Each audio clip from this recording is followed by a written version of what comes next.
A7 न्यूजमध्ये आपले स्वागत। परिचारिकांच्या प्रलंबित मागण्यांवर तोडगा निघेना, बेमुदत उपोषण सुरूच। विविध प्रलंबित मागण्यासाठी महाराष्ट्र राज्य परिचारिका संघटनेच्या वतीने दिनांक 15 जुलैपासून विविध टप्प्यामध्ये आंदोलन सुरू आहे।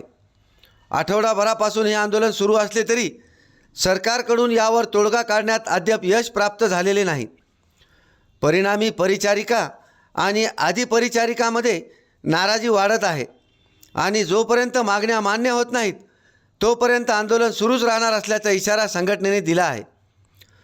मागण्यांमध्ये वेतन श्रेणीतील त्रुटी दूर करणे, कंत्राटी पद्धत रद्द करणे, 100% पदनिर्मिती करणे, केंद्र शासनाप्रमाणे परिचारिका व अधिपरिचारिकांना भत्ता देणे, शैक्षणिक वेतनवाढ करणे व पदनामामध्ये बदल करणे यांचा समावेश आहे।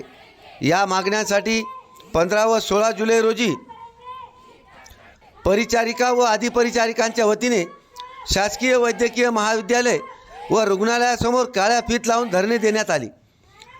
तर दिनांक 17 जुलै रोजी काम बंद आंदोलन करण्यात आले।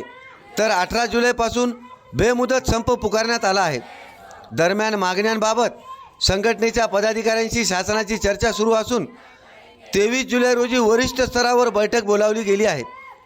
या बैठकीत तोडगा निघण्याची शक्यता आहे। A7 न्यूजसाठी अनिस अहमद, हिंगोली।